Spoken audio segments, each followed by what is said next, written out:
seus postos, Aliança Rebelde, está começando mais um Desnazificando, seu podcast quinzenal realizado pelas coordenadoras do NEPAT, o Núcleo de Estudos e Pesquisas sobre Autoritarismo e Totalitarismo da UFMG. Aqui quem fala é a Bárbara Deotti. Aqui é a Ana Viana. E aqui é a Maria Visconti. E no episódio de hoje nós vamos falar sobre alguns conceitos da obra do historiador Ian Kershaw.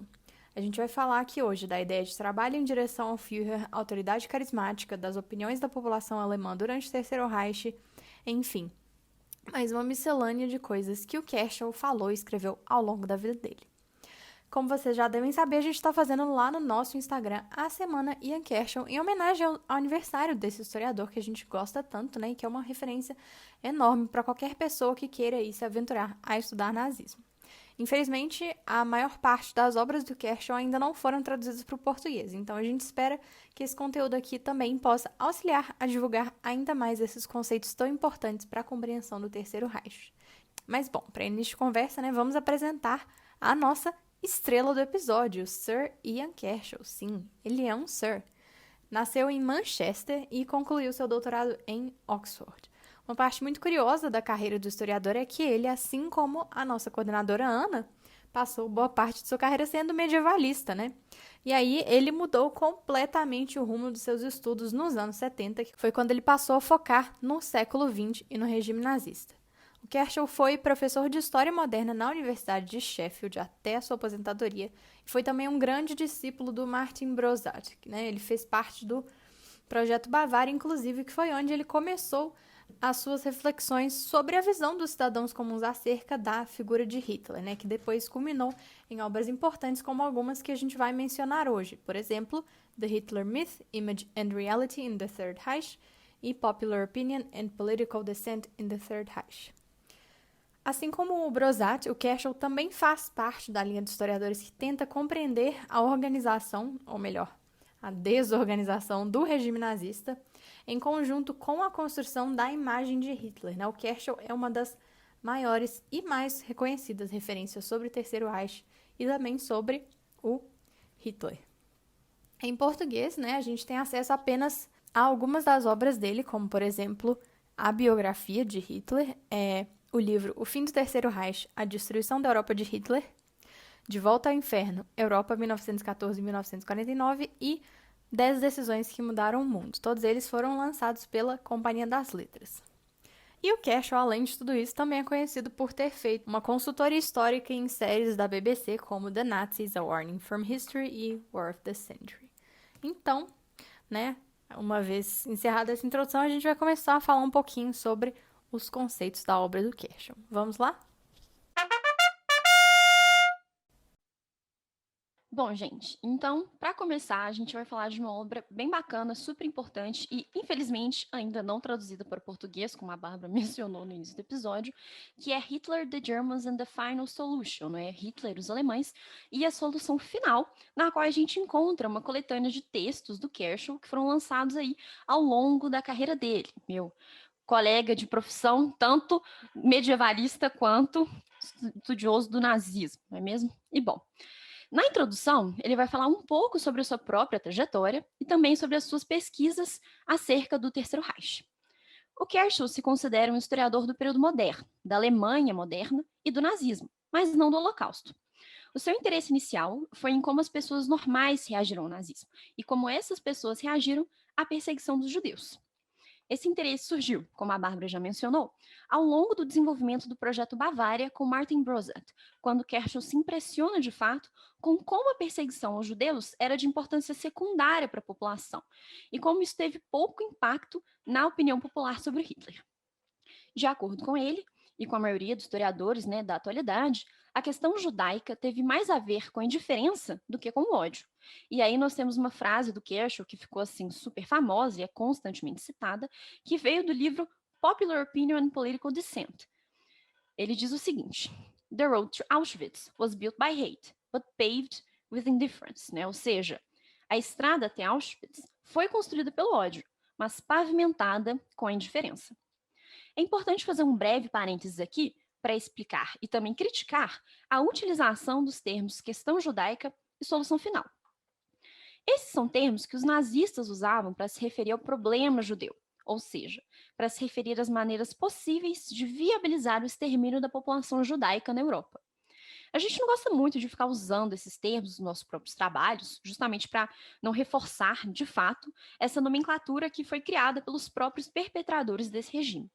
E o Kershaw sempre usa esses termos, nessas expressões, por fazerem parte de uma historiografia dos anos 80, tomando sempre cuidado de colocá-las entre aspas, mas isso tem sido inclusive revisado nos últimos anos.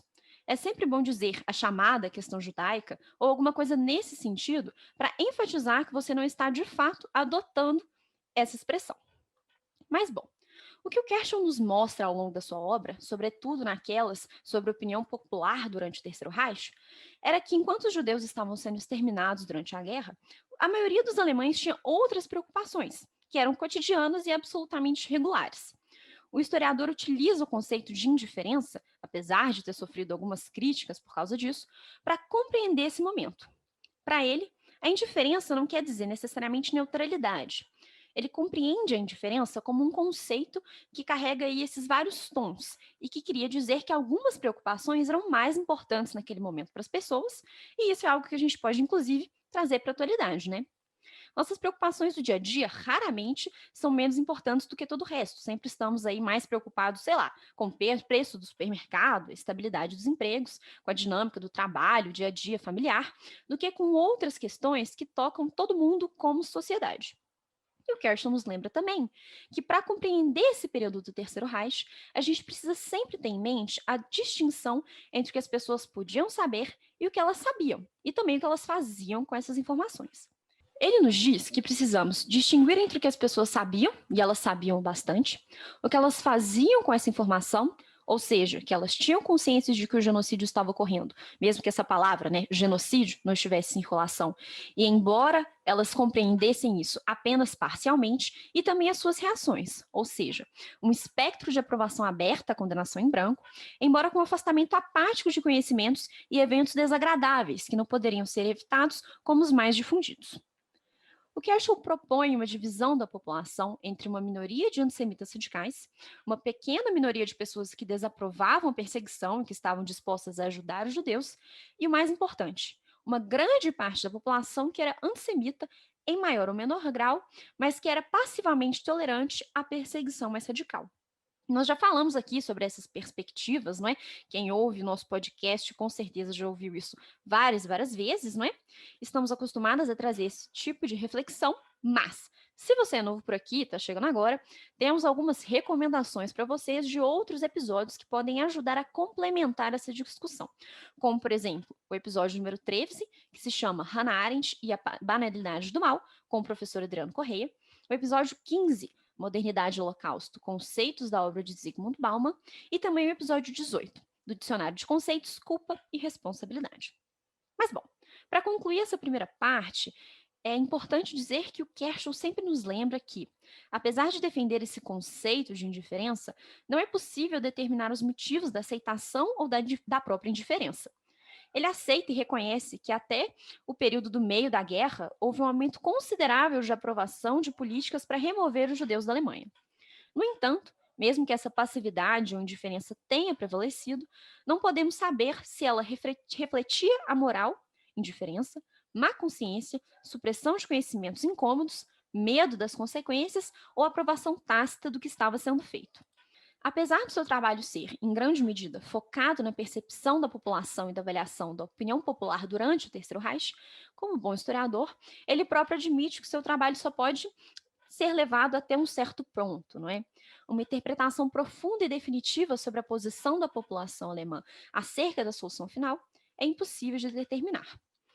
E aí o Kershaw diz que, às vezes, os historiadores simplesmente têm de aceitar que não podem encontrar as respostas duras e rápidas que procuram nos vestígios inadequados do passado com os quais eles têm que lidar. E é isso que a gente sempre tenta trazer aqui para vocês no Desnazificando. Essa perspectiva de que podemos ter interpretações profundas sobre os períodos com os quais lidamos, mas que jamais chegaremos a uma real compreensão, sobretudo se essa compreensão estiver pautada em um conhecimento do que estava se passando na cabeça e no coração das pessoas naquele momento, Como bem diz Hannah Arendt, não é? É impossível saber o que está acontecendo no coração dos homens, não é? Ou seja, realmente não tem como determinar. Tudo que a gente pode analisar são essas ações e como elas sobreviveram ao longo do tempo por meio de vestígios, para não perder a oportunidade. Lembrando aí do Benjamin, não é? É sobre esses vestígios que a gente constrói a história.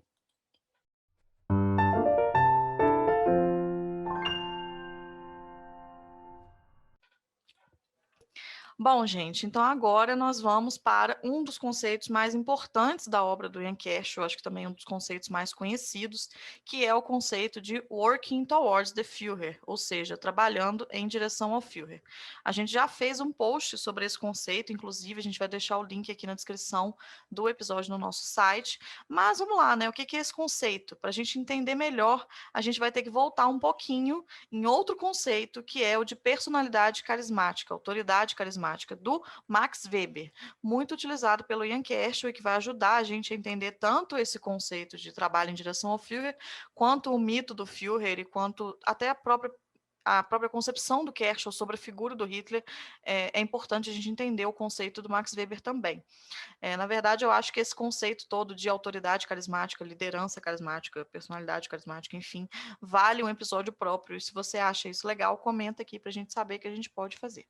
Mas vamos tentar fazer aí uma versão resumida do Weber, que o Weber me perdoe, mas vou tentar aqui resumir um pouquinho. Bom, o carisma, então, é definido como uma qualidade pessoal, entre aspas, extracotidiana, ou seja, né, uma qualidade que confere à pessoa que a possui qualidades extraordinárias, exemplares, fazendo com que essa pessoa se transforme em um líder. A gente pode entender isso como se fosse um presente de Deus que permite alguém a fazer tarefas extraordinárias, ou seja, uma coisa realmente inacessível às pessoas normais. Então, por isso, né, que quem possui essas características que são extraordinárias pode ser um líder.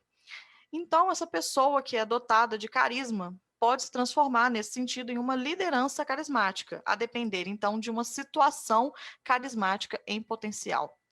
O que é essa situação carismática? Então, o Weber fala para a gente que essa situação carismática pode ser estabelecida por meios culturais ou sociais e está pautada aí basicamente na premissa de que a sociedade em questão, que a gente está falando, está passando por uma crise que precisa ser resolvida. E aí essa crise pode aparecer por vários motivos, né? O Weber, na época que ele escreveu, né, cita alguns, como a fundação do Estado-nação, se a gente for voltar, né, lá no século XIX, ou de forma mais geral, a mudança de um regime político, ou um perigo que ameaça esse regime político, ou um perigo que ameaça a nação de dentro ou de fora, enfim. Todas essas condições de crise são o que formam essa situação carismática em potencial. E aí a liderança carismática é vista como alguém que pode resolver essa situação carismática de crise, né? O mais importante, então, nessa liderança carismática não é a liderança em si, mas a relação que se cria entre o líder e os seguidores, né? Que é uma relação pautada em obediência e em lealdade. Então, vamos lá, reformular, né?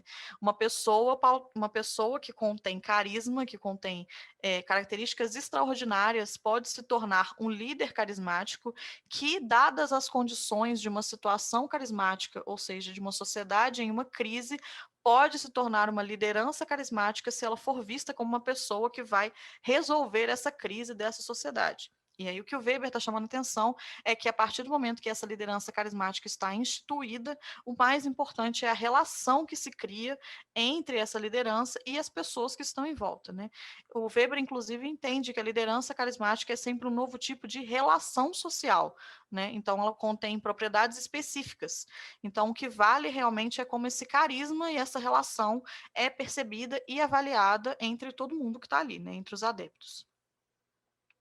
Essa relação, então, entre o líder carismático e as outras pessoas precisa, no entanto, de reconhecimento e de provas constantes. E aí eu acho que é o ponto mais importante para compreender isso tudo e ajuda também a gente a entender o processo de decrescimento da popularidade do Hitler no fim da guerra.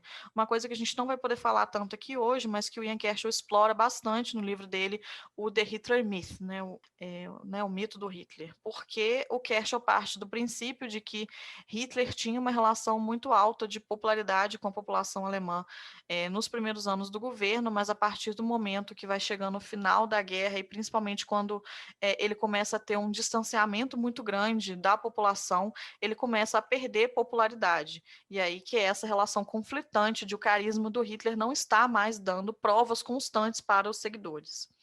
A gente pode fazer um episódio, como eu falei, para falar sobre isso, porque eu acho que é um ponto muito interessante. Ainda que esse reconhecimento do carisma, né, do líder, seja uma entrega muito pautada em um acreditar, em uma crença, ele depende de provas do seu valor. E aí, de novo, né, acho que esse que é o ponto mais importante para a gente poder compreender a aplicação desse conceito de autoridade carismática em contextos históricos específicos. E aí, sendo assim, né, essa liderança ou autoridade carismática pode deixar de ter essa liderança ou essa autoridade se ela não der provas do seu carisma para os seus seguidores, ou seja, se ela não der provas de que ela tem qualidades extraordinárias, de que ela ainda tem essas qualidades, né, e que ela tem uma potência de resolução da crise que aquele povo se encontra, né? Nada adianta se essa autoridade ficar apenas lá se conclamando um líder, se ela não der provas de que ela tem ainda esse carisma e de que ela é um líder justamente porque ela não tem, porque ela tem qualidades que as outras pessoas não têm, né? Acho que esse que é o ponto. E aí, esse processo, né, é um processo social, cultural muito complexo que une o líder, as massas e a elite. Mas, para resumir aqui, eu acho que a gente pode entender que a situação carismática, ou seja, a situação na qual é possível emergir, surgir um líder, uma autoridade carismática, só se manifesta quando há, de fato, um clamor por essa autoridade, desde que essa autoridade tenha a promessa da resolução da crise em que aquelas pessoas se encontram. E aí a autoridade carismática vai lá resolver essa crise e constantemente ter que provar o seu valor novamente. Quando a liderança está estabelecida, cria-se então essa relação que eu mencionei antes entre líderes e seguidores, pautada em uma confiança e uma crença, né, na medida da crença, nesse líder e essa crença e essa relação estabelecida dissolve as normas e as estruturas que já existiam anteriormente, já que as leis não se tornam mais necessárias porque o líder é que sabe o que é melhor para todos, principalmente se esse líder continua dando provas do seu carisma constantemente. O Weber chama atenção para esse repúdio que existe às normas e aos valores tradicionais, uma oposição ao que ele fala de everyday routine words, ou seja, né, a rotina tradicional do dia a dia. Então, o líder, né, por ter características extraordinárias, extracotidianas, se opõe a uma rotina e a uma vida pautada em questões cotidianas, né? E aí é muito perceptível no caso do Hitler também, né? Não existe uma preocupação com pautas corriqueiras, como a Ana falou no começo do episódio, né? Não existe uma preocupação real com o preço do pão, com a inflação, com o supermercado, com a especulação imobiliária, sei lá, pensa aí qualquer que é o seu problema do dia a dia normal, né? De uma vida normal. Essa liderança carismática não está preocupada com esses pontos específicos e tangíveis e palpáveis do dia a dia, né? Ela está preocupada com a resolução de um problema, de uma crise, que é uma coisa mais abrangente e que não necessariamente te dá essas respostas mais simples, assim, né? E nessa relação carismática, isso não está colocado, né? O que vale é esse extra cotidiano, né? Essa ideologia que explica tudo, esse líder que sabe do que é melhor para todo mundo, geralmente com discursos generalizantes de coisas que são muito complexas. E aí também uma coisa que o Hitler fazia bastante, né? Principalmente nos primeiros discursos dele, ele chamava atenção para a necessidade de união dessa nova Alemanha que seria formada, da resolução do desemprego e melhoria da vida da população, mas ele não necessariamente explicava como que ele ia resolver esse problema, né? Esse problema geral que estava assolando a Alemanha naquele momento, né? Ele apenas dava aí uma informação generalizante sobre isso e era isso aí, né? Maria, Oi. é o Bormann que fala, como é que ele, que o Hitler era mais distante da população e que ele era mais querido, Como é que ele fala? É o Göring que fala isso. É o Goering, tá? Como é que ele fala? É chato. Ele fala que ele era Hermann e o Hitler era o Führer, num pedestal. Ele tinha uma relação próxima com a população que o Hitler não tinha. Não, é só porque eu sempre penso nisso quando a gente fala desse negócio de liderança carismática, porque acho que nenhum dos nazistas. Bom, quer dizer, nenhum dos nazistas tinha uma posição minimamente comparável ao Hitler nesse sentido, né? Não, não. E é curioso, inclusive, o Göring se colocar nessa posição, assim, né? Porque, tipo, ele se chamar de o segundo homem do regime é curioso, porque as outras pessoas não viam ele assim, né? Tipo, ele era de fato, assim, né? No sentido do ranking, né? Mas, assim, em questão de até reconhecimento, o Himmler é muito mais importante, o Goebbels é muito mais importante, apesar do Goebbels só ser, entre aspas, né, o ministro da propaganda, mas ele, em questão de reconhecimento, é muito mais importante, né? Assim, a gente sabe muito mais sobre ele, sobre o Himmler, do que sobre o Göring. Mas é isso, né? Não se cria uma relação similar da população com nenhum nazista, a não ser com Hitler, né? Eu acho muito peculiar isso, porque volta naquilo que a Hannah Arendt fala, né? As pessoas que teoricamente detêm o poder, né? Tipo, sei lá, o Göring era muito mais importante na hierarquia do partido do que o Goebbels, do que o Himmler, do que, sei lá, o Heydrich, assim, né? Coitado não, porque era uma pessoa ruim, mas morreu no meio do caminho, tipo, nem chegou até o final da guerra, porque sofreu uma tentativa de assassinato, era uma pessoa que eu já tinha ouvido falar, né? Existem mais produções sobre. Ninguém sabe quem é o Göring, sabe? E ele ficar tipo assim, ai, nossa, porque eu sou gente, né, gente como a gente, assim, né? Eu sou muito próximo do povo alemão, sendo que tipo assim, não, você não é, sabe? Você claramente não é, né? E isso reitera muito aquilo que a Hannah Arendt coloca, né? Nem sempre a pessoa tem uma posição importante, quer dizer que ela é efetivamente importante, né? Essa questão da autoridade de sei lá, tomada de decisões, o próprio Rosenberg, que eu estudo, né? Tipo assim, quem é este homem na fila do pão? Antes da matéria que eu fiz com a Maria, jamais tinha nem ouvido falar, ao passo que as outras pessoas era tipo assim, com certeza eu sei. E aí, quando você vai ver o pessoal falando, é o ideólogo do nazismo, né? Que teoricamente é uma coisa importante, mas, tipo assim, efetivamente era, né? Tipo, é uma coisa muito problematizável, assim, né? Não, realmente, né? Assim, essa estrutura do governo no regime nazista era uma coisa muito doida, assim, muito complexa, né? Inclusive é o caso do Rosenberg, né? Porque, assim, ele acumulava alguns cargos importantes, assim, né? Com títulos importantes, mas no final das contas ele não tinha uma posição tão alta assim na hierarquia, né? Tipo assim, comparado à alta cúpula do partido, ele era um Zé Ninguém. Não, total, Uhum. velho. Um Zé É, Ninguém. eu, Ele era, tipo, ministro dos territórios ocupados, que é uma coisa relevante, tipo assim, né? Teoricamente relevante. Ele tinha uma atuação real como ministro dos territórios ocupados, né? Tipo assim, mesmo. Ele, inclusive, isso é uma coisa que aparece em Nuremberg, né? Que ele foi condenado, em grande medida, também pelas ações que ele teve por lá, né? Condenou várias pessoas à morte. Mas, né, digamos assim, na fila do pão, a gente ouve muito mais falar de outras pessoas, tipo assim, sabe? E ele era tipo assim, velho, sei lá, esse cara aqui, ó, do lado do Hitler nessa foto. Enfim. sim, a gente vai entrar nessas questões, acho que mais pra frente do episódio. Inclusive, você mencionou o Göring, eu lembrei de uma fala dele em Nuremberg, que ele fala assim, o fato de eu ser o mais importante aqui não significa que eu sou o mais perigoso. E aí eu fiquei tipo assim, realmente, né? Tipo, você, nesse escalão que tá selecionado aqui em Nuremberg, que é um bando de gente nada a ver, né? Realmente ele é o mais importante, né? Mas não é o mais perigoso, se a gente for parar para pensar realmente, né? Em quesito de ações, né? Realmente ele não é o mais perigoso, mas é muito louco isso, né? Essa coisa, eu acho que vale fazer um episódio só para falar dessa coisa da criação do mito do Hitler, que é um conceito do Cashel que eu acho que é muito interessante para pensar essa construção dessa persona do Hitler, né? Porque foi uma construção consciente, né? De colocar ele como a pessoa que vai resolver essa crise da Alemanha, que é uma crise que foi forjada também, né? Tipo assim, é uma crise que foi inventada e que foi sendo repassada ao longo dos anos, e o Hitler é visto como essa pessoa que vai resolver.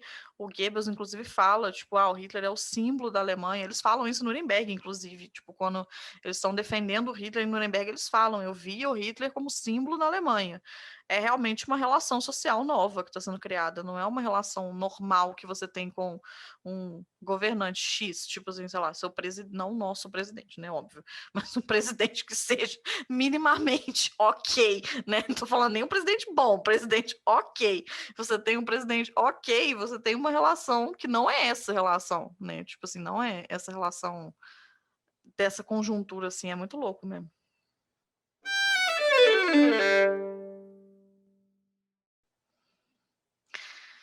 Mas, bom, dito isso, né, essa grande digressão aí para falar da autoridade carismática, voltando ao Ian Kershaw.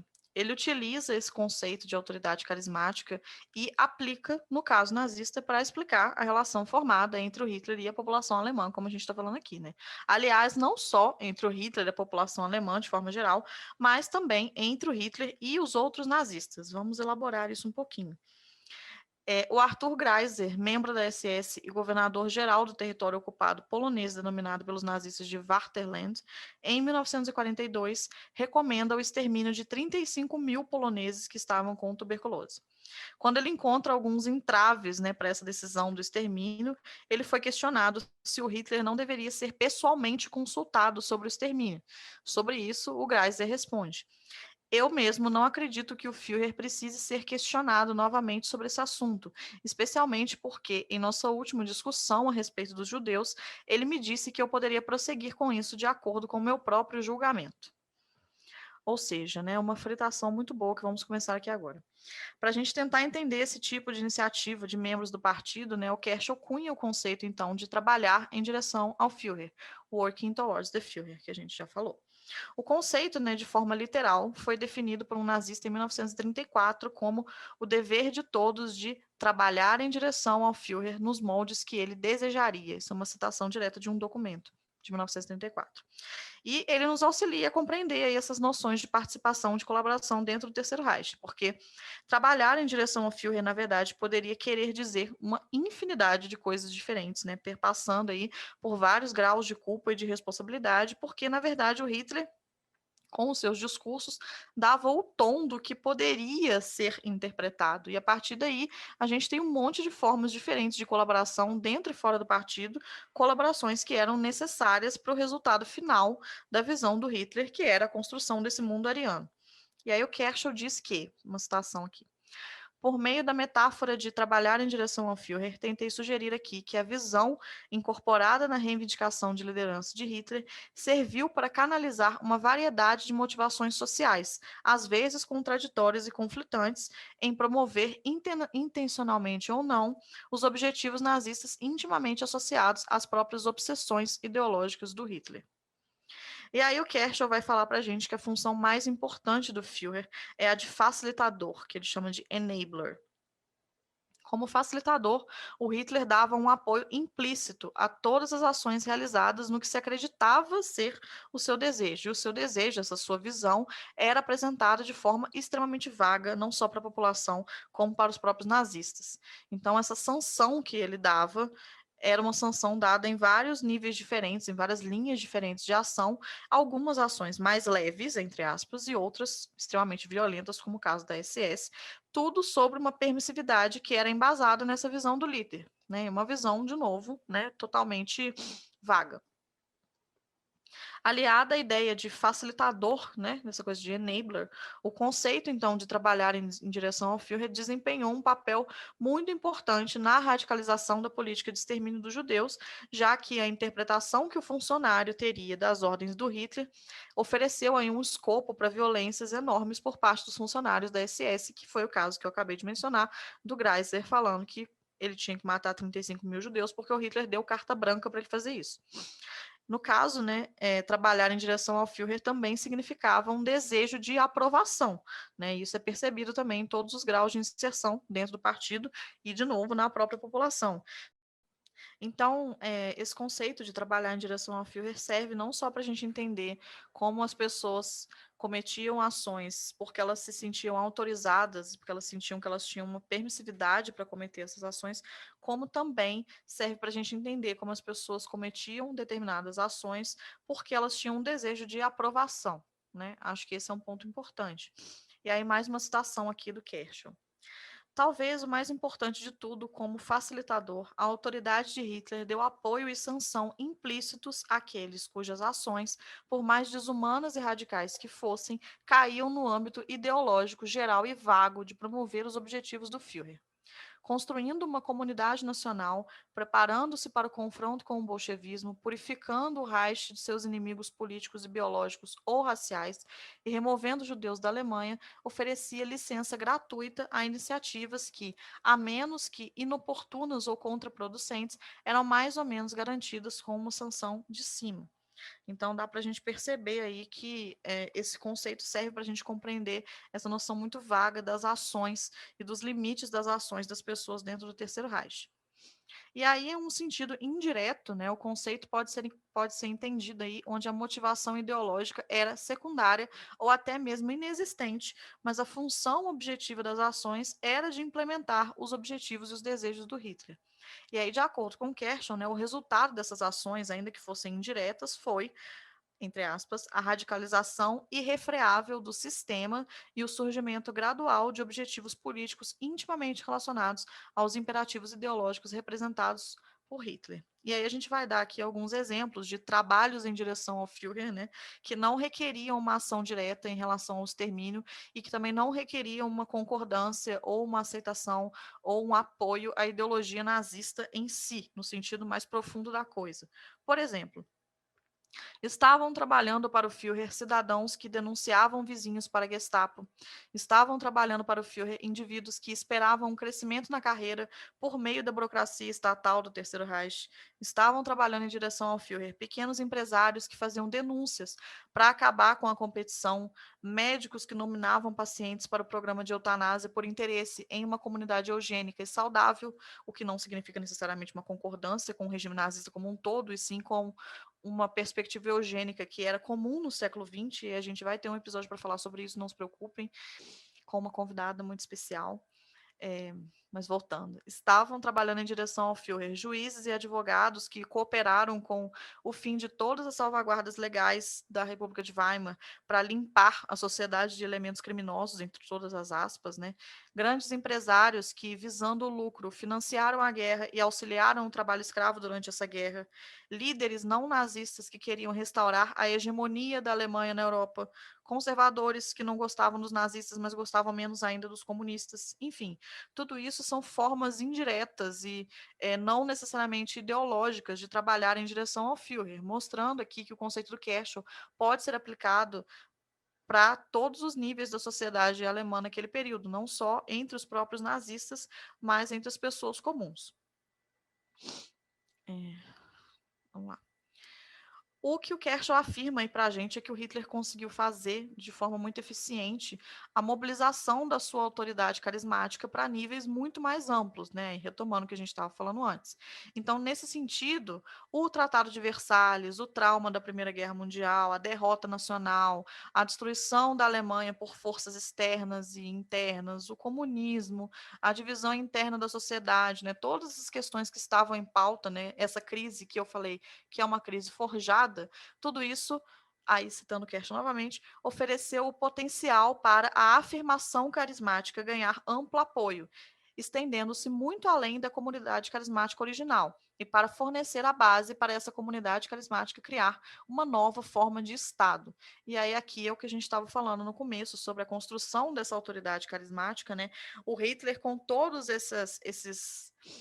essa crise que estava sendo formada naquele momento, né, e que ele reforçava com os seus discursos, fez com que a sua afirmação carismática, ou seja, né, o reforço da sua posição enquanto líder, ganhasse um apoio que era muito mais amplo do que simplesmente uma comunidade carismática reduzida de pessoas que acreditavam nele de forma irrefreada, né? Realmente foi uma coisa que se ampliou para a população alemã de forma que até então isso não tinha acontecido, criando o que o Kershon está chamando aqui de uma nova forma de Estado, que é o Terceiro Reich, né?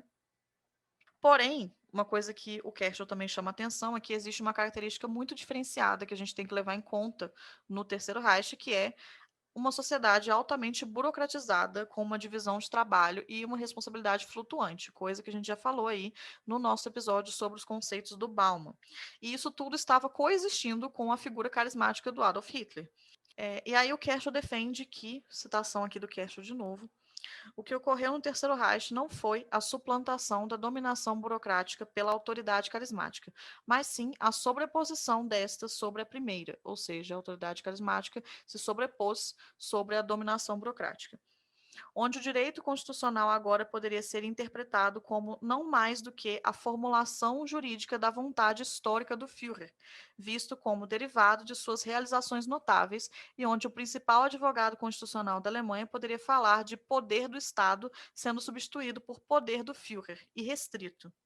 E aí o resultado disso foi o enfraquecimento da base da lei impessoal sobre a qual os sistemas de Estado legal racionais, né, que a gente pode chamar aí modernos, estão pautados, como no caso da República de Weimar, e a corrosão de formas ordenadas de governo e estruturas institucionalizadas de administração por meio da dominação pessoal e restrita, cuja fonte primordial de legitimidade era a reivindicação carismática, a visão da redenção nacional. Ou seja, né, o que o Kershaw está chamando a atenção aqui é que a figura do Adolf Hitler, né, a persona do Führer que estava sendo construída, esse mito do Führer que ele chama no livro dele, se sobrepôs sobre tudo o que existia até então como o que a gente conhece como forma tradicional de governo, né, sobre esses sistemas legais racionais, entre aspas, modernos, né, onde o que está sendo colocado é simplesmente o desejo do Hitler, né? O Hitler não só tinha poderes irrestritos, mas a realização do seu desejo também era irrestrita. E a lei que estava sendo pautada naquele momento era a lei do Führer, não era mais a lei do Estado, não era mais a lei do país, não era mais a lei do local, era a lei do Hitler que tinha esse poder absoluto, né? Uma coisa que eu achei muito impactante quando eu comecei a ler esses textos do Kershaw, né, que ele fala sobre Working Towards the Führer, é o quanto que a figura do Hitler foi importante, assim, fundamental para que o regime nazista conseguisse se estabelecer e se radicalizar sem que eles precisassem, assim, doutrinar toda a população alemã de acordo com todos os preceitos do nacionalsocialismo. Porque, como você acabou de explicar, né, tipo assim, esse conceito de working towards the Führer fazia com que as pessoas trabalhassem em prol da visão do Hitler, né, sem que necessariamente elas concordassem com a ideologia nazista. Então, tipo assim, vamos supor, né, o cara que denuncia o vizinho dele pra Gestapo, né? Pode ser que, sei lá, no fundo ele não esteja nem aí pro que o vizinho dele fez, ou tipo assim, ele não ligue que o vizinho dele tenha, sei lá, feito um comentário criticando Hitler, qualquer coisa assim, mas ao denunciar o vizinho, ele contribui pro terror policial do Terceiro Reich, o que ajuda o regime a se sustentar e a se manter firme ali no poder. Enfim, é muito doido pensar nisso, né? Porque eles realmente, assim, não precisaram que a maioria da população se radicalizasse, porque o que eles precisavam era só que a população acreditasse no Hitler, né? Assim, então, a figura do Hitler conseguia suprir isso. Inclusive, é algo que me lembra algo que o Kershaw fala no The Hitler Myth, que é que o apoio ao Hitler era diferente do apoio ao partido. Inclusive, muita gente que não gostava do partido apoiava o Hitler, especificamente. Só que, assim, no final das contas, apoiar o Hitler, né? E aí, no Working Towards the Führer, trabalhar pra cumprir a visão do Hitler e tornar ela realidade, bom, no final das contas não faz diferença você apoiar o Hitler ou o partido, né? São a mesma coisa, efetivamente, né? Mas no sentido prático. Mas para as pessoas havia uma diferença. O que importa é que, no final das contas, os nazistas conseguiram implementar o que eles queriam, né? Que era a visão de mundo do Hitler. Não, uma coisa que eu acho que a sacada do Kershaw é justamente essa, assim, né? Eu acho que E isso foi uma impressão que ficou mais clara para mim, lendo a pauta até do que tinha ficado antes, que é um pouco como essa imagem. Arrasou, amiga, parabéns. Varia tudo para nós. Como que essa imagem do Führer, né? Como que é uma coisa maleável, digamos assim, não é? Então, você tinha nele, né, todo esse, digamos assim, aparato, não é, da personalidade carismática, todo mundo estava ali trabalhando em prol do Hitler e dessa visão de mundo, mas na verdade ele só galga essa posição em grande medida porque as pessoas estavam ali botando fé, não é? Senão ele só seria um doido gritando pela rua, sabe? Tipo assim. E o que eu acho muito bom é justamente que o Kershaw mostra como não era necessário que o Hitler virasse para essas pessoas, como a Bárbara falou, e falasse, ou mata esse judeu aqui, sabe? Tipo assim, ou constrói aqui um campo de concentração, ou até, tipo assim, tipo, denuncia aí seu vizinho, né? Ele não precisava falar isso claramente, mas as pessoas interpretavam a vontade dele de acordo com a sua vontade própria, né? Tipo assim, então é uma coisa que meio que se retroalimenta o tempo todo, não é? E é justamente aquela questão também que a gente já comentou aqui de como se torna uma responsabilidade que ela é capilarizada, não é? Então ela se espalha pela sociedade justamente porque não precisa de o Hitler estar ali obrigando as pessoas a fazerem isso, né? Assim, as pessoas elas o fazem em nome do Hitler, mas mesmo que ele não tenha falado, elas fazem em grande medida porque ou concordam com isso, ou concordam com aquilo, ou se identificam com o Hitler, apesar do Göring, não é? Apesar dele falar que as pessoas não botavam fé no Hitler, mas assim. Então eu acho que isso é talvez dentro do que o Kershaw fala, assim, a coisa que eu acho mais espetacular assim do pensamento dele, que realmente é isso, sabe? Pensar que a colaboração ela se dá em diferentes níveis, ela se dá em grande medida pela passividade, não é? Você só tá lá de boas, existindo, olhando as coisas da sua vida, as coisas estão acontecendo e ninguém tá fazendo nada. E também ela se dá porque é aquilo, né? Em maior ou menor grau, as pessoas eram antissemitas. Em maior ou menor grau, elas acreditavam nesse Führer, não é? Elas estavam trabalhando em direção a ele. Eu acho que isso é muito importante, assim, né? Essa concepção que ele traz de como isso se capilariza de uma forma que é exatamente assim. Não precisa do Hitler estar mandando ninguém fazer isso. As pessoas fazem. Fazem porque acreditam que é a vontade dele, fazem porque acham que está correto, né? Então, eu acho que isso é, assim, um ponto realmente muito central e muito importante para a gente tentar compreender a dinâmica dessa sociedade também, né? Que é tão própria, digamos assim. Tem um, um capítulo do Hitler Myth que chama Hitler and the Little Hitlers, né? O Hitler e os pequenos Hitlers. E é muito engraçado porque o que ele mostra nesse capítulo é como o Hitler could do no harm. Tipo assim, o Hitler não podia fazer nada de errado. E isso continua até Nuremberg, né? Tipo, tudo de errado que aconteceu foi por conta de nazistas fanáticos e doidos que influenciaram o Hitler, e tudo de bom que aconteceu foi por causa do Hitler. E aí o Hitler vira essa persona, né? Essa pessoa que ao mesmo tempo é um grande líder, um homem incrível, uma pessoa muito forte, com personalidade forte, firme, e também um homem facilmente manipulável. Tipo assim, as duas coisas ao mesmo tempo, isso coexiste, né? Tipo assim, ele é a representação da Alemanha, eu olhava para ele, eu ficava abismado, e ele falava e todo mundo ouvia, e tipo, a personalidade dele tomava todos os cômodos, não sei o que lá, não, um grande líder, só ele que podia levar a Alemanha para frente, mas ao mesmo tempo um homem que era influenciado por qualquer pessoa doida que falava com ele para ele fazer as coisas. Então, assim, é isso que a Ana falou, né? A própria figura do Hitler é maleável de acordo com o que é necessário naquele momento, assim, né? E o que me chama a atenção bastante é como esse trabalho em direção ao Führer continua ainda que à beira da morte, velho. Os caras estão sendo julgados em Nuremberg, sabendo que vão morrer, sabendo que vão ser enforcados, e ainda assim eles estão lá falando: não, o Hitler não sabia disso, não, o Hitler não pode ter feito isso, não, não foi o Hitler, foi o Himmler, não foi o Goebbels, não, foi o Bormann, foi essa gente maluca aqui, não foi o Hitler não pode ter feito isso, eu duvido. Tipo assim, é muito absurdo, é muito louco. Não, realmente, assim, né? Acho que Hitler, ele vira essa figura monumental, né? Assim, quase que, sei lá, ele deixa de ser uma pessoa, vira um fenômeno, assim, né? E realmente as pessoas podiam projetar muita coisa nele, né?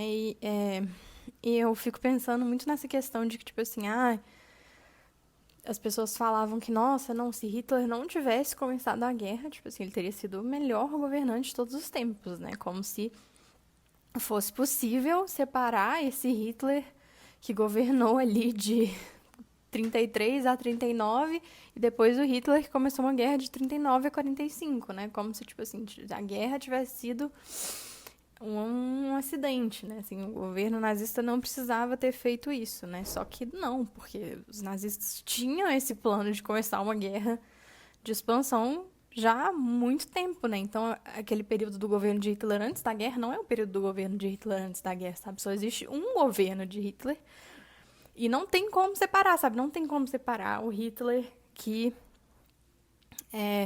o Hitler foi, tipo, incrível, perfeito, maravilhoso, que recuperou a Alemanha, recuperou a economia alemã e que, tipo assim, acabou com o Tratado de Versalhes e que, sei lá, né, tipo assim, recriou o exército, enfim, não tem como separar esse Hitler do Hitler que, né, fez o extermínio. Então, o Hitler que fez uma guerra de expansão extremamente violenta, então não tem, e que no final das contas acabou destruindo a Alemanha inteira, né? Não tem como separar. Você falando isso me lembrou, rapidinho. Você falando isso me lembrou aquele livro, é uma boa indicação para a gente fazer aqui também, O Hitler da História, do John Lukács, que ele fala justamente isso, né, de como que houve essa separação e de como que para muita gente mesmo, se o Hitler tivesse governado até 1938, 1939, ele seria o maior político da história da Alemanha, tipo assim, a melhor pessoa acima do Bismarck, acima de qualquer coisa, tipo assim, uma pessoa maravilhosa que fez tudo, Hitler faz tudo, né? Fez tudo, melhor pessoa. E o problema, né, tipo assim, até aí tudo bem, né? O famoso assim, ai, até agora tudo bem, judeu perdeu emprego, né? Tipo assim, a gente já construiu os guetos, não podia mais judeu funcionário público, né? Não pode judeu casar com alemã, tudo, mas até aí tudo bem. Mas aí na hora que começou a guerra, também estava tudo bem, assim, quando começou a guerra. O problema foi na hora que começou campos de extermínio, porque campo de concentração também já existia, né? Campo de extermínio, aí começou a ficar ruim. Então, assim, existe essa separação, né? E o Lukács trabalha isso muito bem, até pensando na questão da memória que foi construída e tal. Eu acho que é uma boa indicação para pensar isso. Bárbara, você quer comentar? Ou Não, é só porque eu fico pensando, tipo assim, naquela coisa que as fala. pessoas falam da ditadura, tipo assim, ai, eu só fui nada com a minha família. Eu, tipo assim, ai, só era ruim pra quem era bandido.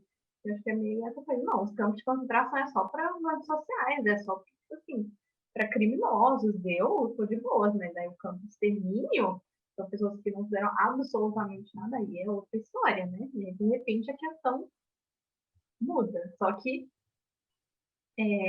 não são coisas que tem como separar. Tipo assim, não tem como separar o governo nazista até 39 e depois de 39. Né? E o problema também não foi só começou a guerra e ficou ruim, foi começando a perder a guerra e ficou ruim.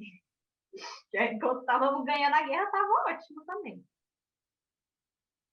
Não, exatamente, né? Tipo assim, até, sei lá, até as pessoas, os alemães normais, né, em nome do Führer, morrerem de frio, fome, peste, doença, barará, em Stalingrado, tava ótimo, né? O problema foi quando a coisa virou e virou para os alemães também, né? Digamos assim.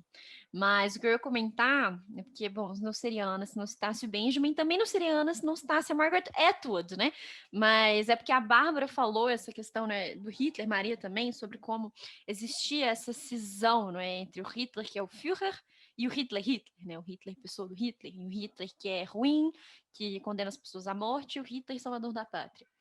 Em Os Testamentos, tem uma parte, inclusive, eu acho que a gente falou sobre isso no episódio sobre testamentos, que a tia Lídia fala, né? Ela fala assim que ela virou um mito, que ela cresceu e tomou um tamanho anormal e se tornou aquela que tudo vê, que tudo sabe, que está em todos os lugares. E eu, bom, não sei, nunca conversei com a Margaret Atwood sobre isso, infelizmente, não é? Mas eu acho que é um paralelo muito forte com essa ideia do Hitler, não é assim? De que ele sabe de tudo, todo mundo trabalha em direção a ele, tudo que é feito em nome da vontade dele, né? Eu acho que ela trabalha as perpetradoras muito bem nesse sentido, né? Porque ela foca na questão feminina, é claro que existem perpetradores também, né, nos livros da Atwood, isso que a tia Lídia fala, eu acho que é muito sintomático e tem tudo a ver com isso que a Bárbara falou, né? Eu acho que a Atwood coloca muito bem, né, nessa metáfora do eu cresci me tornei algo de um tamanho sobre-humano E no momento do livro ela fala, né, eu estou buscando reduzir o meu tamanho e voltar a ser uma pessoa. Algo que, bom, a gente pode debater se o Hitler fez ou não, não é? Mas eu acho que a partir do momento em que ele começa a perder esse mito, não é? Que ele deixa de ser esse ser de um tamanho sobre-humano e se reduz, não é? E se torna, de novo, um homem que falha, um homem que as pessoas estão morrendo na guerra e não está fazendo nada, uma pessoa que errou ali uma estratégia, sei lá, né? Assim, ele perde essa qualidade do mito, né? Ele perde essa ideia da lenda. Então, assim, eu acho que são questões que acabam desmistificando a imagem desse homem para os alemães também, não é? E, enfim, eu só queria fazer esse paralelo, porque eu acho que ilustra bem isso que o Kershaw coloca, não é? De pensar o mito do Führer. E, como a Maria falou, o Hitler da história, não é? O livro do Lukács. Eu acho que dá para a gente pensar bem nisso, não é?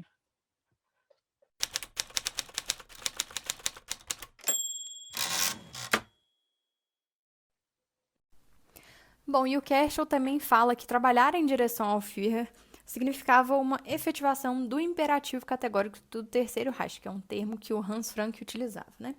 Então, ao contrário do imperativo categórico de Kant, que diz que você deve agir de tal maneira que a sua ação possa ser considerada uma regra universal, o imperativo categórico do Terceiro Reich era agir de tal maneira que se o Führer soubesse da sua ação, ele a aprovaria, né? Então, a autoridade carismática de Hitler, ela suplanta completamente a dominação burocrática, né? Então, tudo passa a ser explicado de acordo com o desejo do Führer, né? E aí, assim, a gente tem uma gama enorme de divisão de responsabilidades, né? Então, nesse sentido, Kershaw, ele vai entender que o sistema nazista, ele era propositalmente desorganizado, né? Então, ele fala que era systemlessness, ou seja, a qualidade de um sistema que não é um sistema, né? Bom, e essa systemlessness era não só necessária, como foi um produto desse endeusamento da figura de Hitler e da necessidade de manter prestígio frente a essa imagem criada. Então, o Kershaw diz que essa construção, que à primeira vista pode parecer um pouco confusa, não foi simplesmente o enfraquecimento das estruturas racionais de governo, mas foi muito mais a proliferação de agências caóticas e policráticas, né? Então, esse processo de desorganização do sistema, ele acompanhou e promoveu uma realização gradual dos objetivos ideológicos que estavam inextricavelmente ligados à missão do líder carismático, né, com a ideia do nazismo, que estava localizada ali na pessoa do Führer. Então, nesse sentido, essa realização dessa ideia localizada na pessoa de Hitler foi traduzida ali entre 38 e 42 de uma visão utópica para uma realidade efetivamente prática. Então, o Kershaw fala que havia uma relação simbiótica entre essa desordem estrutural do Estado nazista e a radicalização da política. E, bom, para realizar essa tarefa foi preciso que Hitler não tivesse nenhuma amarra, nem na prática, nem em teoria, né? E que seu poder não fosse limitado, então, por quaisquer instituições ou órgãos de poder dentro do Estado. Então, é por isso que o sistema precisa necessariamente ser desorganizado. E o Kershaw fala que isso foi alcançado em 38, que é justamente o momento em que a política de remoção dos judeus começa a tomar forma, né? O que marca justamente essa virada da visão utópica para a realidade política. E o ponto crucial dessa virada é justamente a forma como a autoridade carismática acaba com todas as salvaguardas racionais e as instituições que poderiam ter restringido a sua ação, né? E, ao mesmo tempo, a autoridade carismática, ela funciona como um estímulo à radicalização que vai ser realizada por outras pessoas, né? Que vão se basear apenas nessa vontade vaga e geral do que seria a vontade de Hitler. Então, a gente falou, né? A Maria falou um pouquinho da função do Führer como facilitador, mas o Kershaw também destaca que a autoridade carismática dele vai exercer duas outras funções. A primeira é a de unificador, que propõe, então, que essa ideia incorporada na figura deificada do Hitler, ela criava um vínculo não só dentro das facções do movimento nazista, que às vezes entravam em conflito, mas também ali para aquelas elites conservadoras nacionais que não eram nazistas, né, para o exército, para as facções da economia e a burocracia estatal. E ela também vai oferecer o principal sustentáculo de apoio popular ao regime, né? Então, a ideia em torno da figura de Hitler e da ideologia nazista, ela englobava não só os membros do partido, os membros do alto escalão, né, mas os membros mais baixos, os burocratas, o exército e a maior parte da população. Então, o Führer, ele conseguia unir o que todos desejavam, né? Ele representava essa ideia de uma Alemanha unida, que era o que as pessoas tanto queriam. E o outro papel que o Kerschel fala é também o papel de ativador. Então, essa visão que é personificada por Hitler, ela serve como um estimulante para a ação ali nas diferentes agências do próprio movimento nazista, né? Onde energias reprimidas e expectativas sociais não satisfeitas poderiam, então, ser atendidas por meio desse ativismo, que vai ser realizado em nome de Hitler, né? Para tentar concretizar os objetivos do líder do partido. E esses objetivos, né? A gente lembra mais uma vez aqui que eles são apresentados de forma propositalmente vaga. Então, a pessoa, ela vai... eles vão agir em prol disso, mas há uma liberdade ali para interpretar o que seria, então, a vontade do Führer, né?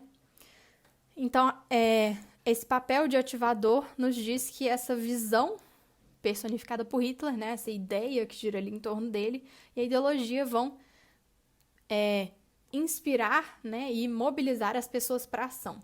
E o ativismo, de fato, ele foi fundamental para o movimento nazista ali desde os primórdios, né? Eram os militantes que carregavam o movimento adiante, e isso continuou e perdurou durante todo o regime, né? Uma vez que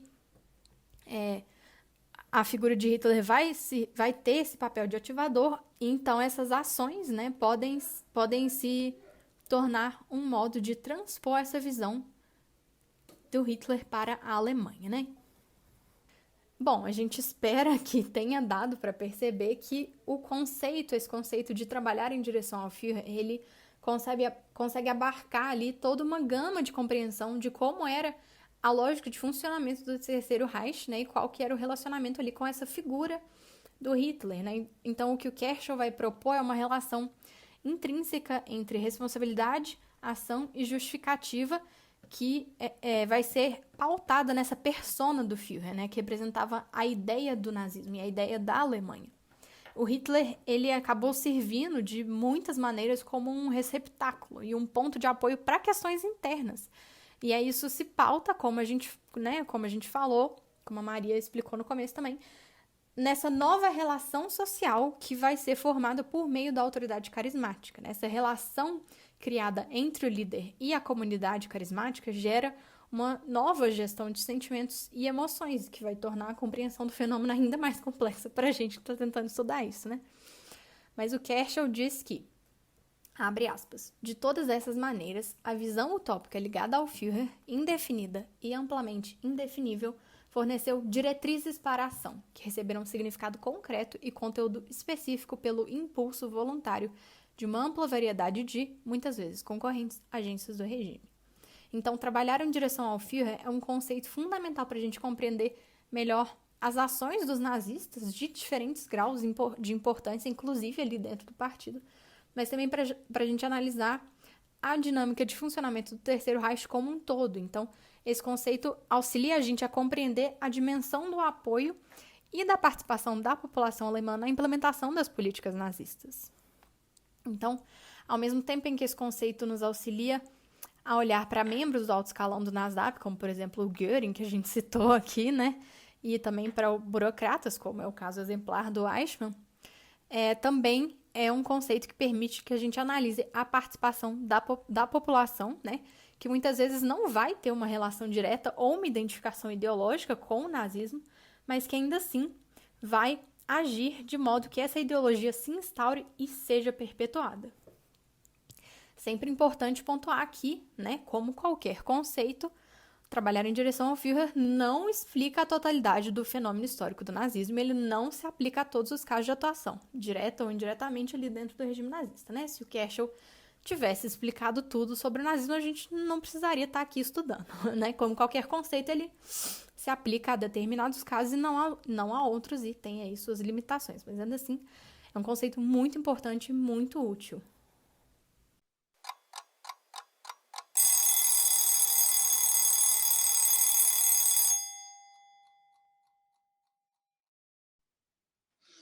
O fim da história a partir O de fim da Ankesh. história a partir de... 100% responsável, Gente, acabou, não pode tem ir mais pra nada. casa, o cast eu já fiz tudo, tá? Ele já Isso fez acabou. tudo. A historiografia acabou, a historiografia. Já acabou, já era. Não tem mais historiografia de nazismo. Pronto. Chega. Então, acho que agora é um momento oportuno aqui para eu causar um pouco. Acho que vale um breve parênteses aqui para explicar. Vou falar isso aqui com muito cuidado, tá, gente? Porque, assim, é complexo criticar pessoas, né, que são muito fodas. Mas, assim, eu tenho um problema pessoal, individual, a Maria, eu, doida, tenho um problema com a aplicação desse conceito de working towards the Führer, por exemplo, né, de trabalhar em direção ao Führer, para o caso de alguns nazistas. Como a Bárbara falou, esse conceito não é para a gente aplicar em tudo, né? Mas vamos lá, só fazer uma crítica aqui, porque eu acho que é relevante. O Kershaw, quando ele analisa o papel individual do Hitler no extermínio dos judeus, ele defende com toda razão que é impossível a gente admitir que o Hitler não sabia do que estava acontecendo, né? E que esse genocídio foi feito pelas costas dele, né? Uma coisa que a gente já falou aqui, né? Que os nazistas em Nuremberg falam isso, né? Uma tendência de compreensão do Terceiro Reich por um período, e eles seguem defendendo Hitler em Nuremberg, né, falando que foi o Goebbels que fez, foi o Himmler e tal, como a gente já mencionou aqui. E de acordo com esse entendimento, né, o Terceiro Reich era tão desorganizado, tão systemlessness, igual a Bárbara falou, que o Hitler poderia, de fato, né, não ter ficado sabendo das ações que estavam sendo feitas no nome dele. Né? Se a gente for analisar tudo que foi dito até agora, tudo que a gente apresentou aqui, até faz um certo sentido essa linha de argumentação. Né? Afinal de contas, se o Hitler apenas dava o tom do que devia ser feito, né, e cada um agia como pensava que era esse desejo fluido do Führer, pode ser que a interpretação de que matar os judeus era o que deveria ser feito, isso pode ter sido apenas uma interpretação de um grupo de pessoas e que não representava a vontade do Führer de fato. É lógico que o Kershaw não está falando isso, né? O objetivo dele é mostrar justamente o contrário, né? Ele quer colocar o Hitler no centro dessa chamada questão judaica. E aí, vamos lá, né? Ele tem um texto, inclusive, que fala sobre esse negócio que eu citei mais acima, né? Sobre o caso de Wartergal, né? O texto é sobre Wartergal, tá nesse livro Hitler, the Germans and the Final Solution, que ele vai tratar um pouco sobre essa questão. Então, na primavera, no verão de 1942, o processo de extermínio, incluindo Auschwitz-Birkenau, né? O campo de extermínio mais famoso, já estava a todo vapor. No entanto, o Kershaw ele vai retornar um pouquinho no tempo para tentar explicar que outras medidas em relação à solução final, como, por exemplo, o uso da estrela de Davi, essas coisas todas que a gente comentou, né, a proibição dos judeus de terem um cargo no serviço público, enfim, tudo isso necessitava da aprovação do Hitler, são coisas que foram implantadas antes, né, da efetiva solução final de 1942. Então, se a gente for raciocinar assim, é inimaginável que o Hitler não soubesse, né, ou não tivesse dado autorização para todo esse processo de extermínio, né? É bem parecido com o Bauman, apesar dele criticar o Bauman nos livros dele, ele tem uma linha de entendimento bem similar à do Bauman, de que o extermínio foi um processo, né? Não surgiu de uma hora para outra, tudo até então tinha sido realizado com a aprovação do Hitler. Né? Não faz sentido, então, a gente pensar que ele foi enganado pelos outros nazistas, né? Que eles apenas agiram no nome dele, sem que ele soubesse. E mais importante ainda, que o Hitler não queria o extermínio, né? A gente tem inúmeros exemplos de discursos do Hitler que comprovavam o antissemitismo latente dele. A gente tem um livro que é muito interessante, que chama Hitler Table Talks, eu acho, alguma coisa assim. Acho que é Table Talks. Não sei se tem traduzido para português, que são os registros das conversas que o Hitler tinha com os nazistas enquanto ele estava comendo, tipo assim, jantar, almoço, enfim, conversas à mesa, digamos assim, né? E nessas conversas à mesa, a gente tem muitos exemplos da política do Hitler, sem ser necessariamente a política que ele falava nos discursos, né? Até porque discursos são uma coisa planejada, né? É uma coisa que você forja, uma coisa que você conscientemente faz. Enfim, não vou entrar nessa apresentação. Mas assim, a gente tem inúmeros exemplos, né? A gente, né, eu quis trazer esse ponto aqui, mas é óbvio que o Hitler tanto sabia quanto queria o extermínio. O Kershaw, inclusive, tenta analisar diversas fontes para compreender como que, mesmo sem a gente ter uma ordem direta assinada pelo Führer, né, porque a gente não tem esse documento, ele estava, sim, de acordo com todo o processo e que isso representava, sim, a sua visão de mundo e os seus objetivos. Beleza. Dito isso, a gente tem um salto muito grande de conclusão, que é onde eu começo a ficar um pouco incomodada. O Kershaw, ele aponta que diversos nazistas do alto escalão colocavam a responsabilidade do genocídio no Hitler, né? Famoso até aí, tudo bem, né?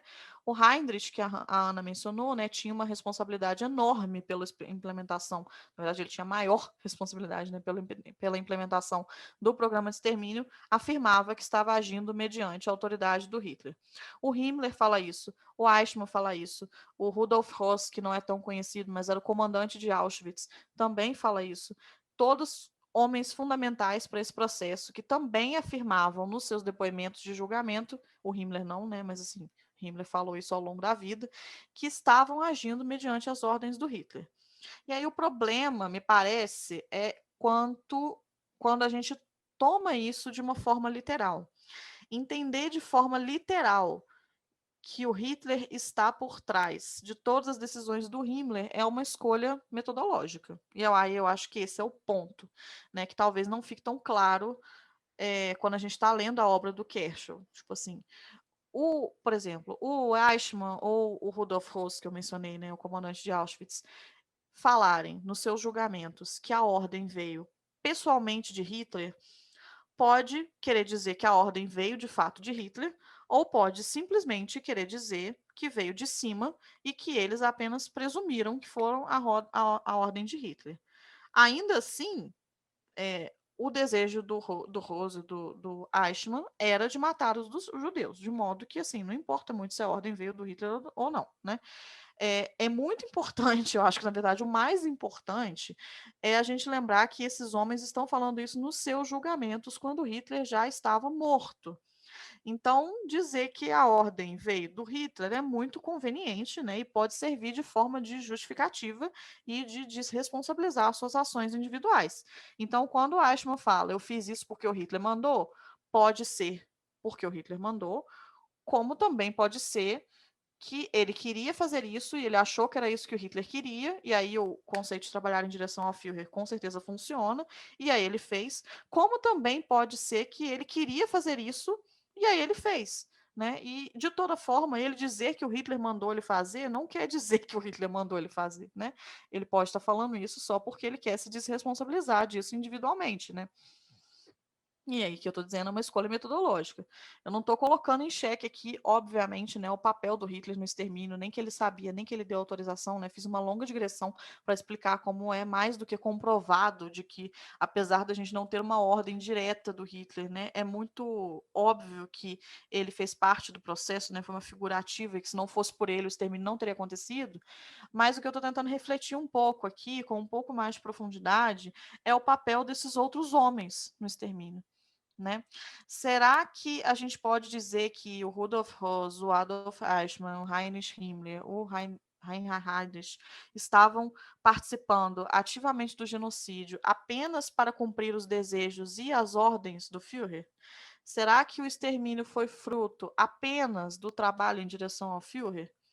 Quando a gente estuda, né, essas narrativas desses nazistas julgados em Nuremberg, que a gente tem inclusive o depoimento do Rudolf Höss, do comandante de Auschwitz, parece para mim que houve um papel muito ativo de muitos nazistas que foi mobilizado por um real desejo desse mundo ariano e dessa ideologia nazista. Né? O Hitler ele era o porta-voz dessa ideologia, mas tornar esse mundo real não cumpria apenas o desejo do Hitler, cumpria também os desejos de muitos nazistas, não só de alto escalão, como burocratas. E aí, é claro que a autoridade carismática e o trabalho em direção ao Führer cumpriram um papel central na política de genocídio do Terceiro Reich, né? Já que contou com a ação de muitos homens que não necessitavam de uma ordem direta do Führer para agir de acordo com o seu desejo, né, entre aspas, mas a conclusão disso para mim significa apenas que o fato de muitos nazistas, inclusive os burocratas, não precisarem de uma ordem explícita do Hitler, não aponta necessariamente para a ideia de que eles agiram por mera obediência ao Hitler, né? Uma mera obediência ao Führer, né? E aí, o próprio Goebbels diz que o papel de Hitler na solução final, e é uma citação do Goebbels, né? O papel de Hitler na solução final foi muitas vezes indireto em vez de aberto, frequentemente concedendo aprovação em vez de iniciar. O papel de Hitler foi decisivo e indispensável para o desdobramento da solução final. Isso é uma conclusão que o Kerschel chega, né? Se outra forma, continuando com o Kersh aqui, né? Se outra forma de governo nacionalista estivesse no poder na época da Alemanha, provavelmente teria introduzido uma legislação discriminatória contra os judeus. Mas sem Hitler, a criação de um programa para provocar o extermínio físico dos judeus na Europa é inimaginável. E aqui acho que está o ponto que eu quero chamar a atenção. Né? Como eu falei, determinadas coisas são meramente questões metodológicas, né?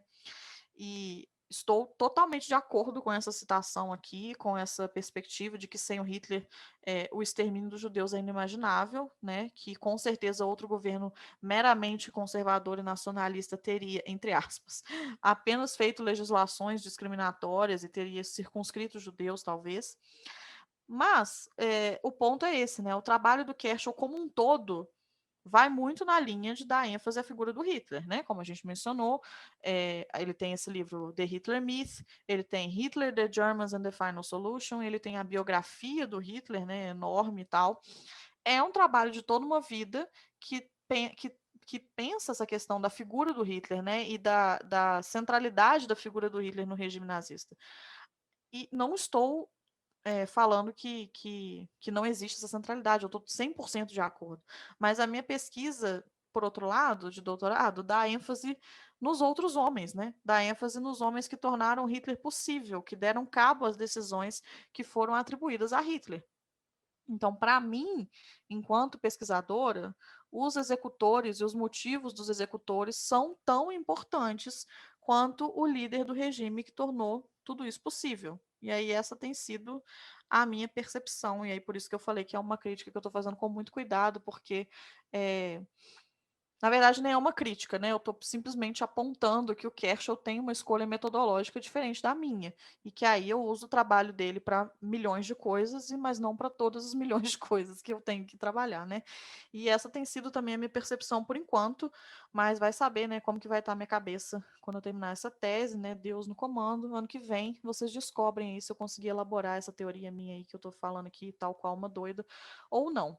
Mas, assim, eu acho que é legal a gente finalizar o episódio com essa reflexão, assim, né? Para a gente poder pensar no trabalho intelectual em si. Porque pesquisar academicamente um tema, né, não é apenas a gente ler um monte de coisa e um monte de texto, escrever sobre esses textos, sobre as suas fontes, né? Também envolve pensar. Eu falo isso muito nas minhas redes sociais, né? Pensar é grande parte do nosso processo enquanto acadêmico, enquanto intelectual, e é um processo que a gente não consegue contabilizar em número de horas. E a gente precisa pensar na nossa pesquisa, né? Pensar no nosso foco, pensar nas nossas escolhas metodológicas, pensar nos autores que a gente está colocando para conversar. O Kerschel está pensando sobre isso há muito mais tempo do que eu, né? Por isso que eu estou dizendo que nem é uma crítica, né? É simplesmente chamar atenção para uma outra perspectiva, né? Até que não é uma perspectiva só minha, né? Tem outros autores que trabalham com essa visão de que os executores os executores das ordens do Hitler são figuras muito importantes e que dão o foco da ideologia nazista muito mais do que no Hitler em si, como é o caso do Johann Chapottot, como é o caso do Christian Grau, são autores de uma nova historiografia, uma tendência historiográfica que está chamando atenção para essa ideologia nacional socialista muito mais do que para a figura do Hitler, né? E o Kerschel não faz parte dessa historiografia, e tudo bem, né? São apenas questões que eu acho que vale a gente pensar. Isso não significa que eu não uso o Kerschel, né? Que eu tenho que pegar o que ele fala, jogar fora, falar que é tudo um lixo, porque, né? Não é. Tipo assim, 100% das coisas que ele fala são ótimas, mas não dá para usar tudo, né? O que eu falei aqui é realmente isso, né? Mostrar que a teoria dele é fundamental para a maior parte da minha pesquisa, mas que, como qualquer teoria, ela não abarca toda a complexidade do fenômeno nazista e nem é para abarcar, né? Nem essa nova historiografia que eu estou chamando aqui também não abarca toda a complexidade do fenômeno, né? Nosso papel como acadêmicas e como acadêmicos é agregar nesse debate, né? Trazer outras teorias, trazer outras perspectivas para tentar auxiliar não só na compreensão, como na complexificação dos fenômenos que a gente estuda, né? Porque, na verdade, o nosso objetivo não é simplificar o fenômeno, né? É complexificar mais. E aí eu espero que, sei lá, esse episódio tenha feito isso para vocês também, tenha feito vocês pensarem, ajudado vocês a pensarem, tenha funcionado aí como uma reflexão e como possibilidades de inserção desses conceitos e dessas teorias nas suas pesquisas, nas suas vidas, nos seus pensamentos, sei lá. Tipo assim, acho que é esse o ponto, assim, não sei se fez sentido essa minha digressão aqui, mas é um ponto que eu acho que vale chamar. Então, gente, daqui a um tempo vocês voltam, que vai ter episódio sobre a tese da Maria e sobre a citação da Ana, tá? Já tô. A Bárbara já tá Vai pondo ter lenha que na ter. fogueira aqui. Não, vai ter que ter, tipo assim. Bom, gente, mas eu acho que é isso, né? Cenas dos próximos capítulos. Depois vocês vêm cobrar da Maria a resposta, se ela conseguiu elaborar essa teoria dela. Eu boto muita fé, pessoalmente, assim. Eu acho que, como a Maria disse, é essencial que novas perspectivas sejam trazidas à tona, né? Eu acho que, assim, como o nosso conhecimento é sempre muito fragmentário, porque, né, fazemos história em cima dos vestígios e tudo mais, novos enfoques sempre lançam luz sobre novas questões, não é? Então, eu acho que, do mesmo modo que é essencial compreender a figura do Hitler, né, não apenas o homem, o Hitler, não é, mas a sua figura como Führer da Alemanha, é essencial compreender os outros homens que fizeram parte do Terceiro Reich, né? Porque, afinal de contas, o Terceiro Reich ele não se construiu sozinho em cima dos ombros do Hitler, né? A gente, como já falamos aqui também 1 milhão de vezes, e adoramos citar Hannah Arendt para falar sobre isso, era uma super estrutura, né, composta por inúmeras pessoas nas mais diferentes ocupações e, enfim, agindo das mais diferentes formas e pelas mais diferentes motivações. Então, é sempre importante trazer, né, visões diferentes, objetos diferentes, que abarquem também sujeitos diferentes, porque aí a gente começa a ter uma compreensão mais ampla de todo esse processo, né? Uma seara que eu não vou entrar aqui, que é o debate sobre o conceito de totalitarismo que o Kershaw faz, mas só para fechar um pouco meu raciocínio, do mesmo modo que é essencial compreender como Hitler um pouco conclamava as pessoas à ação em termos do antissemitismo, é uma coisa que se retroalimenta, não é? Então, eu acredito que um regime só se torna totalitário também porque existe espaço para que isso aconteça. Não é? Se as pessoas não tivessem ali endossando em alguma medida o que estava acontecendo, né, essa dominação também jamais teria sido possível, porque não existiria uma primeira permissão para que essas ideias invadissem o espaço público, como invadiram na Alemanha na década de 30, né, 20 e 30 principalmente, aí, que é quando o partido começa as suas atividades. Então, eu acho que é isso, assim, né? A gente tentou trazer aqui esses conceitos da obra do Kershaw que são essenciais, mas, como bem a Maria disse, não contemplam tudo, mas nem por isso deixam de ser menos importantes. E a gente espera que vocês tenham gostado, que vocês tenham aproveitado esse episódio, que alimente aí as reflexões de todo mundo, porque o Kershaw é um senhorzinho muito simpático, com uma obra muito vasta e muito importante. Então a gente convida todo mundo a conhecer ele um pouco mais, ainda que indiretamente aqui pelo podcast, pelos posts, enfim, e também busquem aí as possibilidades de livros do Kershaw. E deixando claro aqui também que o Kershaw também não fala que esses outros homens não são importantes, né? Tipo assim, o questionamento que a gente. Nem o questionamento, né? Tipo, sei lá, a reflexão que a gente está levantando é que o enfoque da pesquisa dele é no Hitler e na população alemã. O enfoque da pesquisa dele não é no Himmler, no Heinrich e não sei o quê. E, tipo assim, é isso, sabe? O enfoque dele não tem que ser esse, né? Só que existem outras pessoas que têm esse enfoque. E aí acho que o que a gente está trazendo aqui é que as duas perspectivas ajudam a entender esse processo, né? Até porque Para mim, faz muito sentido estudar a figura do Hitler, justamente porque o Hitler continua sendo mobilizado em Nuremberg, mesmo ele já estando morto. Então, e mesmo ele estando morto, mesmo as pessoas, isso que eu falei já, né? Tipo, mesmo eles estando lá quase mortos também, eles continuam mobilizando a figura do Hitler. Então, entender a figura do Hitler é muito importante também para isso, né? Não só para o Terceiro Reich como um todo. Mas, e também, de novo, né? Deixando claro que isso que eu estou falando aqui, não estou tirando da minha cabeça. Tem uma historiografia toda falando sobre isso também, né? Como eu citei aqui, o Christian Grau, por exemplo, trabalha muito com isso, né? No Crer e Destruir, que ele trabalha com os intelectuais da SS, né? Que inclusive muitos deles foram julgados em Nuremberg. Então, assim, o ponto é colocar outros autores para conversar também, né? Eu acho que isso é muito, muito interessante, tipo, pegar o Kershaw falando sobre opinião popular durante o regime nazista, né? Opinião pública, né? Opinião popular, não, opinião pública, opinião das pessoas comuns, e pegar o Kershaw falando do mito do Hitler, pegar o Kershaw falando sobre trabalhar em direção ao Führer e colocar ele para conversar com outros autores que estão falando outras coisas que também complexificam isso, né? Então, acho que é esse o ponto, né? Tipo, não estou querendo inventar a roda aqui, não, só estou trazendo para vocês aí uma outra perspectiva e mostrando para vocês como que funciona escolha metodológica, né? Que é isso, basicamente o Kershaw faz uma escolha metodológica e o Christian Grau faz outra, e o Johann Chapotó faz outra, a Hannah Arendt faz outra, né? Inclusive porque a gente está chamando aqui o Kershaw para conversar e ele não concorda com a Hannah Arendt, então, tipo assim, tá tudo bem, sabe? A gente coloca quem a gente quer para conversar e é isso aí, pesquisa isso. Eu achei muito boa essa sua conclusão, amiga, justamente porque traz um pouco mais para a discussão questão do trabalho do historiador mesmo. Porque eu não sei se as pessoas necessariamente às vezes entendem muito bem como que a gente trabalha, né? Às vezes parece algo muito vibes, assim, a gente chega e fala, e o Terceiro Reich foi isso, né? Mas, assim, tem todo um trabalho por trás que tem, né, seus métodos, tem suas especificidades, né?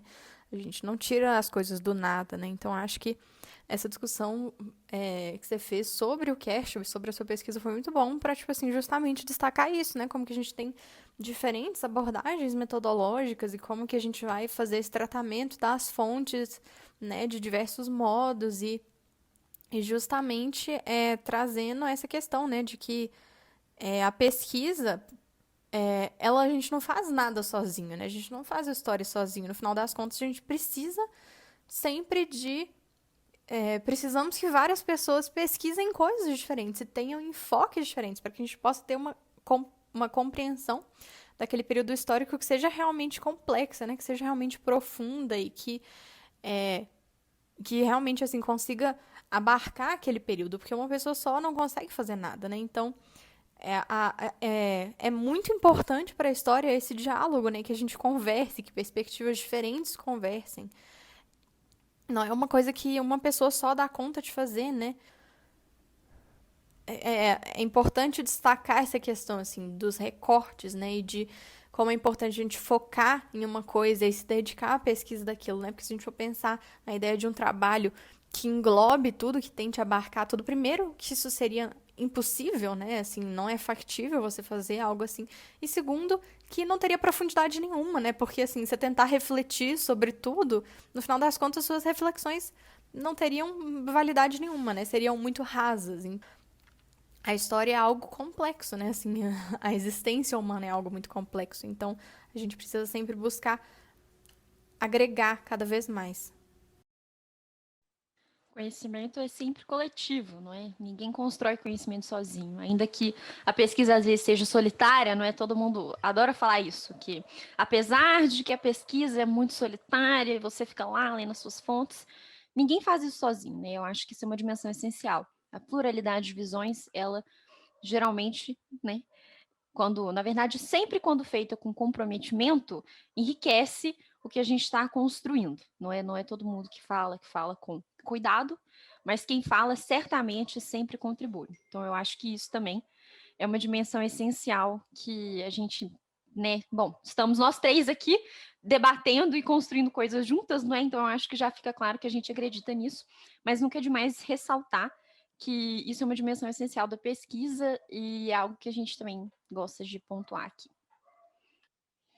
E aí, complementando o ET Bilu, além de busquem conhecimento, busquem complexificar os fenômenos e não simplificar. Eu acho que esse é um ponto muito importante. Tipo assim, Essencial. não queiram ter respostas 100%. simples para coisas que são complexas. Então, assim, o que o Kershaw fez aqui nesse episódio foi falar pra gente, tipo assim, ó, galera, é complicado, né? Tipo assim, vamos lá.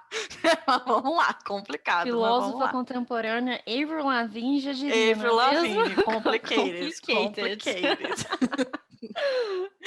Trazendo outras vozes para a conversa. Trazendo outras vozes aqui para conversar com o Kershaw, Avril Lavigne. Então é isso, gente. Espero que vocês tenham gostado. Continuem acompanhando aí a semana em Kershaw no nosso Instagram. E um beijo e até a próxima. Bom, gente, é isso. Então, um beijo e nos vemos no próximo episódio. Valeu, gente. Até a próxima. Beijo, tchau.